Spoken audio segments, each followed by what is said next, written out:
إن الحمد لله نحمده ونستعينه ونستغفره ونعوذ بالله من شرور أنفسنا وسيئات أعمالنا من يطع الله ورسوله فقد رشد واهتدى ومن يعص الله ورسوله فقد ضل وغوى فإن أصدق الكلام كلام الله وأحسن الهدي هدي محمد صلى الله عليه وسلم وشر الأمور محدثاتها وكل محدثة بدعة وكل بدعة ضلالة وكل ضلالة في النار. أعوذ بالله السميع العليم من الشيطان الرجيم. بسم الله الرحمن الرحيم. يا أيها الناس اتقوا ربكم الذي خلقكم من نفس واحدة وخلق منها زوجها وبث منهما رجالا كثيرا ونساء واتقوا الله الذي تساءلون به والأرحام إن الله كان عليكم رقيبا. يا أيها الذين آمنوا اتقوا الله حق تقاته ولا تموتن إلا وأنتم مسلمون. يا أيها الذين آمنوا اتقوا الله وقولوا قولا سديدا يصلح لكم أعمالكم ويغفر لكم ذنوبكم ومن يطع الله ورسوله فقد فاز فوزا عظيما. اللهم صل على محمد وعلى آل محمد كما صليت على إبراهيم وعلى آل إبراهيم إنك حميد مجيد. اللهم بارك على محمد وعلى آل محمد كما باركت على إبراهيم وعلى آل إبراهيم إنك حميد مجيد. قال الله تبارك وتعالى في القرآن المجيد: لقد أنزلنا إليكم كتابا فيه ذكركم أفلا تعقلون.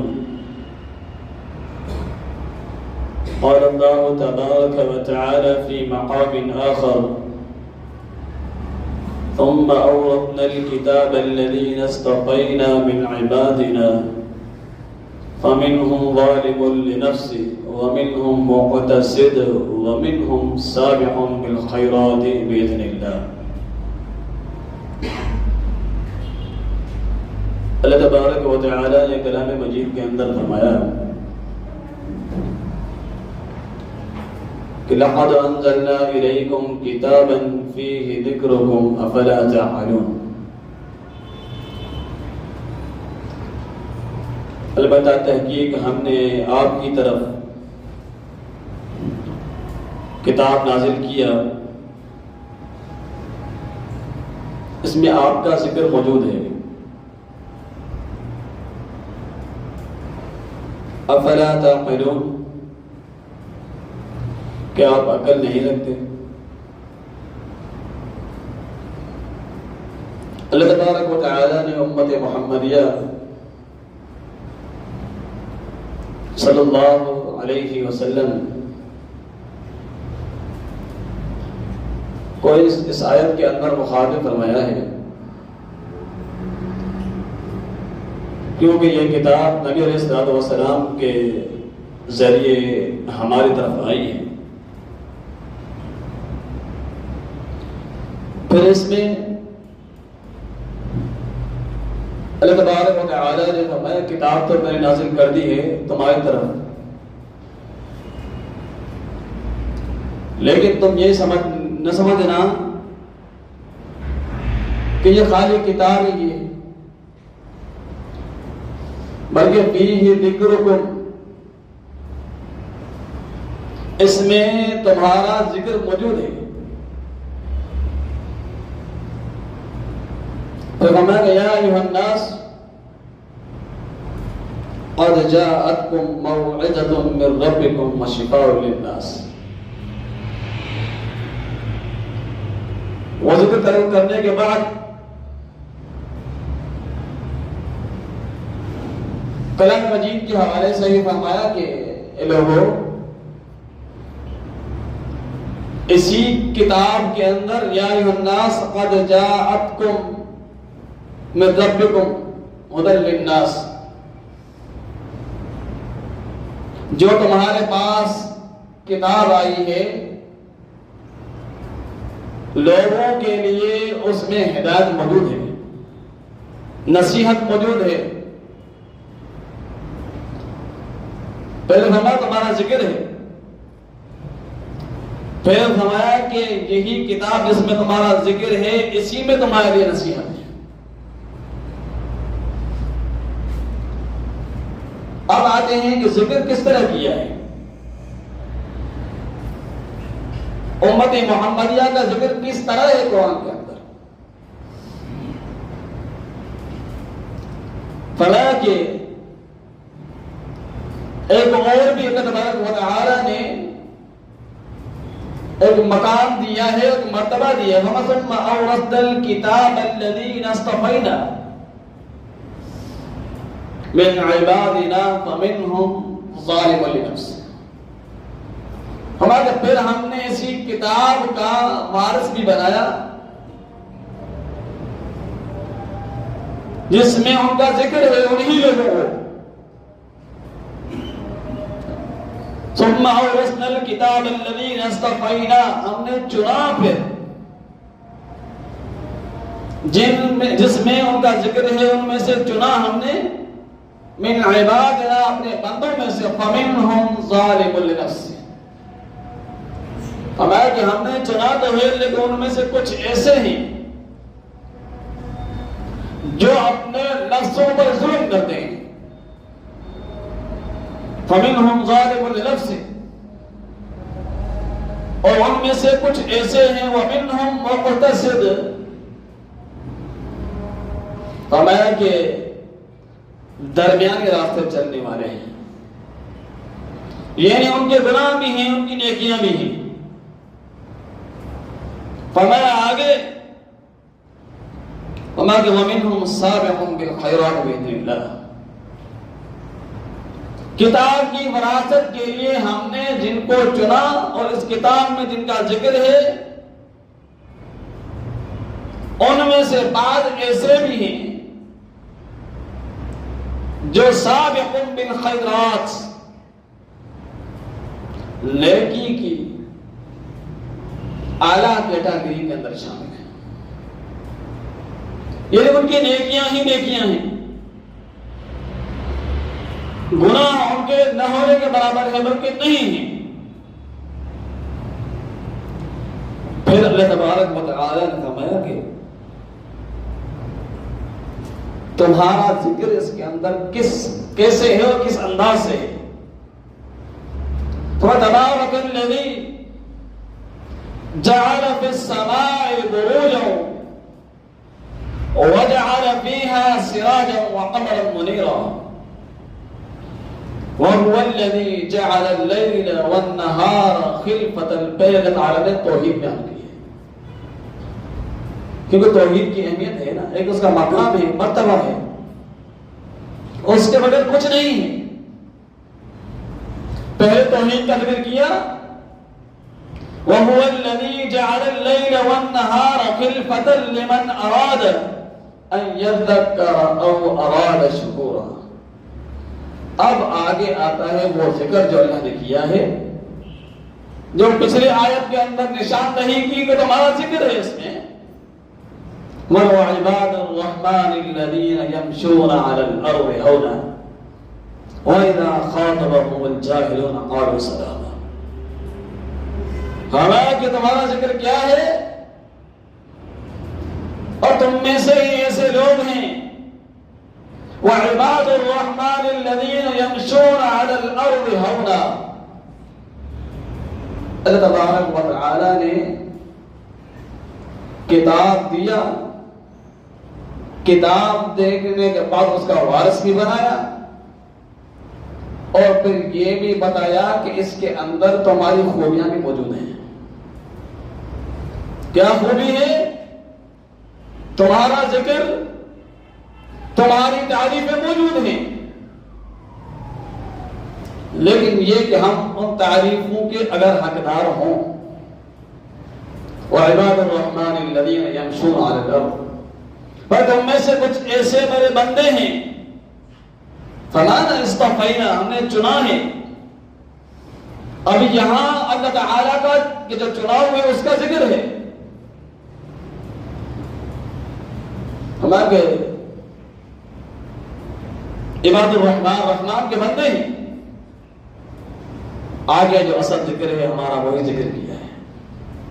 یمشون علی الارض ہونا، زمین پر جب چلتے ہیں تو ایسے چلتے ہیں کہ پتہ نہیں چلتا زمین کو کہ یہ کون چل رہا ہے، اس طرح نرمی کے ساتھ، اس طرح نرمی کے ساتھ چلتے ہیں رحمان کے بندے زمین پر۔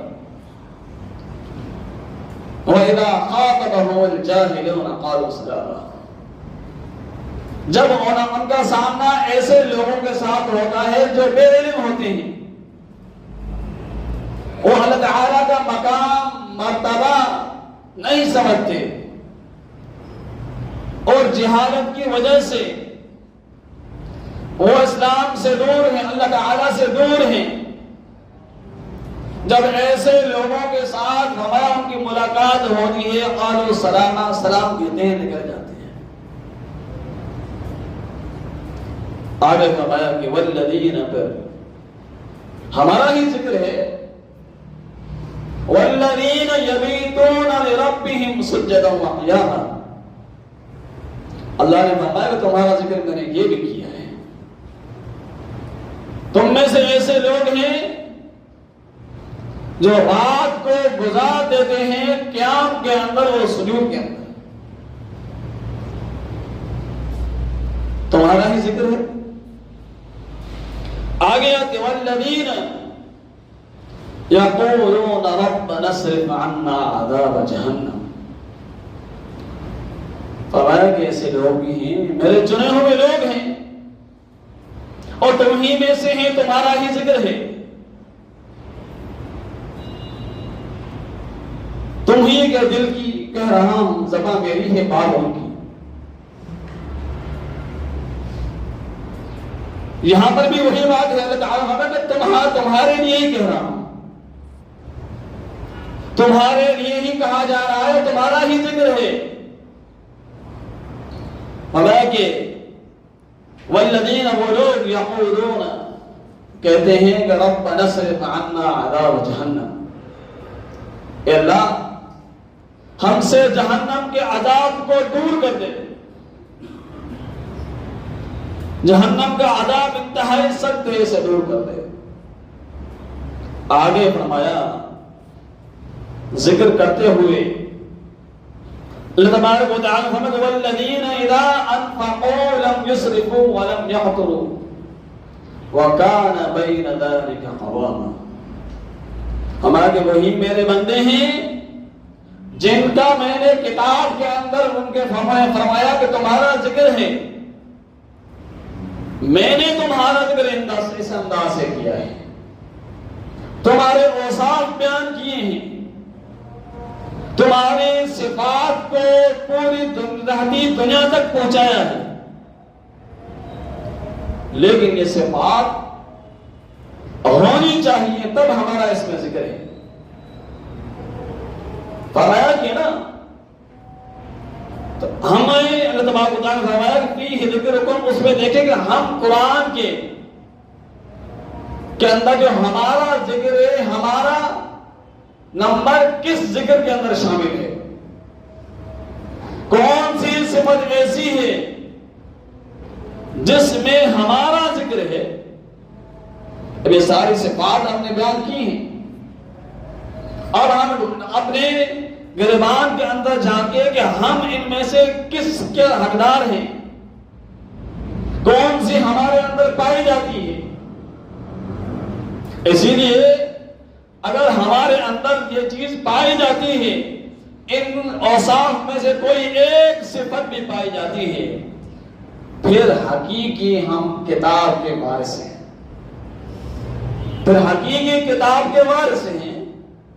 آگے فرمایا کہ وَالَّذِينَ إِذَا أَنفَقُوا لَمْ يُسْرِفُوا، وہ لوگ جب خرچ کرنے پہ آتے ہیں تو خرچ کرتے ہیں، اسراف نہیں کرتے، وَلَمْ يَقْتُرُوا، اور بخیلی بھی نہیں کرتے، وَكَانَ بَيْنَ ذَلِكَ قَوَامًا، ان دونوں کے درمیان چلتے ہیں، دونوں کے درمیان چلتے ہیں۔ آگے فرمایا وَالَّذِينَ لَا يَدْعُونَ مَعَ اللَّهِ إِلَٰهًا آخَرَ، صفات بیان کرنے سے پہلے یہاں پر آپ ایک بات نوٹ کریں کہ ہمارا ذکر قرآن کے اندر موجود ہے، قرآن ہمیں وراثت میں دیا گیا ہے، اس کا وارث ہمیں بنایا گیا ہے، لیکن اللہ تبارک و تعالی نے سب بیان کرنے پر توحید کو کوئی کمپرومائز نہیں کیا ہے، یہ بات ذہن میں ہونی چاہیے۔ شروع میں ہی فرمایا کہ وَهُوَ الَّذِي جَعَلَ اللَّيْلَ وَالنَّهَارَ خِلْفَةً لِمَنْ أَرَادَ أَن يَذَّكَّرَ أَوْ يَرْشُدَ، وہ ذات جس نے رات اور دن کو مخالف سے بنایا ہے، وہ ذات یہاں پر سیدھا توحید کا ذکر ہے، اللہ تعالیٰ کے خالق ہونے کا ذکر ہے، اور یہ توحید کا ایک اہم حصہ ہے۔ آگے پھر جو جن کو کتاب کا وارث بنایا گیا اور کتاب میں ان کا ذکر کیا گیا، آگے پھر ان کی صفات بیان کی، صفات جب ختم ہونے سے پہلے فرمایا کہ وَالَّذِينَ لَا يَدْعُونَ مَعَ اللَّهِ إِلَٰهًا آخَرَ، وہ ایسے لوگ ہیں جو اللہ تعالی کے علاوہ کسی اور کو نہیں پکارتے، کسی اور کو نہیں پکارتے، یعنی توحید کو ہر چیز پر مقدم رکھا۔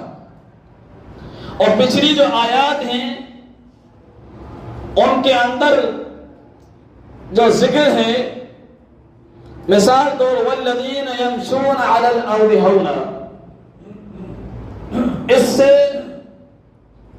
ایک برے عمل کے نہ ہونے کا اس میں دلیل ہے۔ وہ برا عمل کیا ہے؟ زمین پر اکڑ کر نہ چلنا، وَلَا تَمْشِ فِي الْأَرْضِ مَرَحًا، وَلَا تَمْشِ فِي الْأَرْضِ مَرَحًا، زمین پر اکڑ کے نہ چلنا۔ یہی نصیحت ہے جو لقمان حکیم نے اپنے بیٹے کو بھی کی تھی۔ اللہ تبارک و تعالیٰ نے فرمایا کہ میرے جو بندے ہیں جن کا میں ذکر کر رہا ہوں، جن کو میں نے کتاب کا وارث بنایا ہے، وہ جو ہیں ان صفات سے خالی ہیں۔ جو بری صفات ہیں کہ زمین پر اکڑ کر چلنا، یہ بری صفت ہے، اور زمین پر اکڑ کر چلنا انسان کے لیے باعث عذاب ہے، جسے فَخَسَفْنَا بِهِ وَبِدَارِهِ الْأَرْضِ، بنی اسرائیل کی قوم کے اندر جو آدمی تھا نا، سورۃ قصص کے اندر موجود ہے یہ بات، وہ زمین پر اکڑ کے چل رہا تھا، اللہ تعالیٰ نے اس کو زمین کے اندر دھنسا دیا۔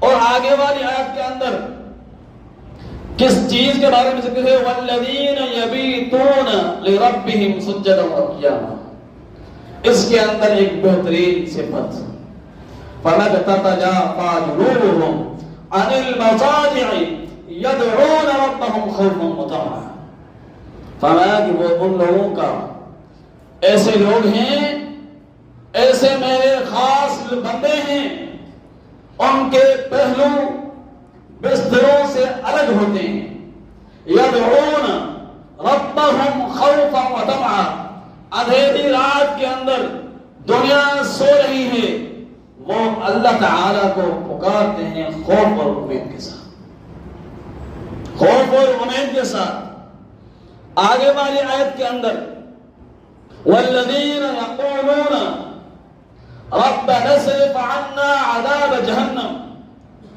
یقیناً جہنم کا عذاب انتہائی سخت ہے۔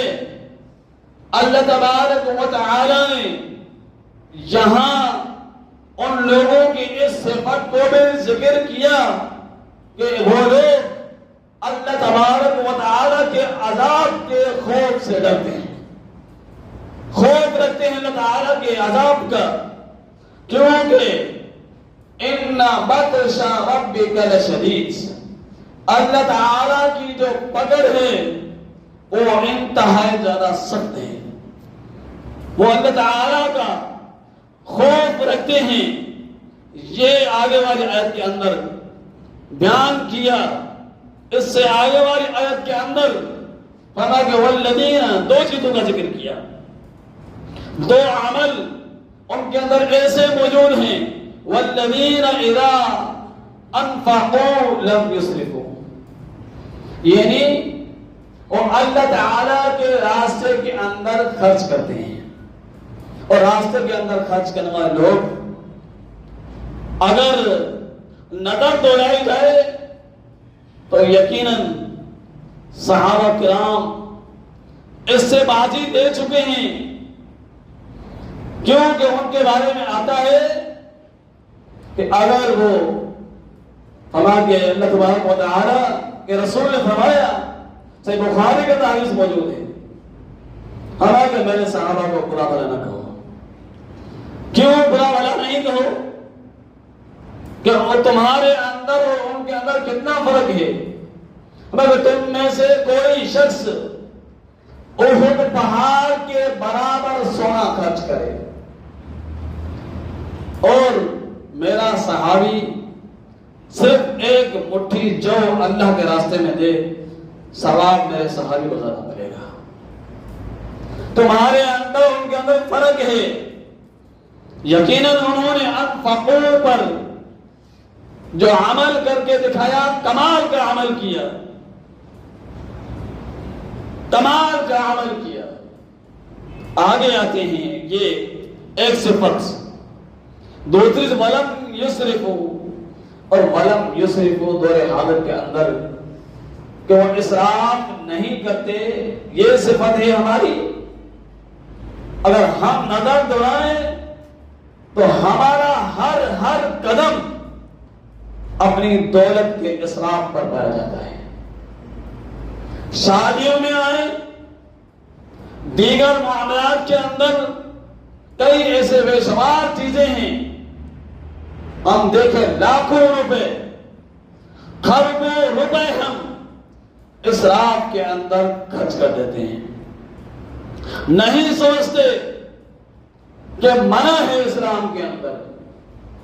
ان المبذرین کانوا اخوان الشیاطین، ہمارا کہ یہ جو کام کرنے والے لوگ ہیں نا، اسراف کرنے والے لوگ ہیں، یہ شیطان کے بھائی ہیں۔ جب بندہ شیطان کا بھائی ہو تو وہ کیا اچھا ہو سکتا ہے؟ ممکن ہی نہیں۔ یہ بطور تنبیہ کہا گیا ہے۔ حقیقت میں انسان اور شیطان میں بڑا فرق ہے، لیکن تنبیہ ہمیں سمجھ نہیں آتی۔ لاکھوں کھربوں روپے ہم خرچ کر دیتے ہیں۔ اللہ تبارک و تعالی نے جو نشانیاں بیان کی، اس نشانی کے اندر یہ دو نشانیاں بیان کی، یہ دو ایسے عمل بیان کیے ہیں جو لوگوں کے اندر برے عمل ہیں۔ پتا کہ میرے جو خاص بندے ہیں، جنہیں میں نے کتاب کا وارث بنایا، جن کے میں نے کتاب کے اندر ذکر کیا ہے، وہ ان دونوں برے اعمال سے پاک ہوتے ہیں، ان کے اندر یہ دونوں برے اعمال نہیں ہوتے۔ آگے فرمایا کہ والذین لا يدعون مع اللہ الہ آخر، پھر توحید کی بات کی، پھر ان کے توحید کا بھی ذکر کیا کہ وہ اللہ کے علاوہ کسی اور کو پکارتے نہیں ہیں، اور کسی اور کو پکارنا تو کیا رائی کے دانے کے برابر بھی اگر توحید میں خلل آ جاتا ہے، آپ بھلے ایمان کے پکے ہیں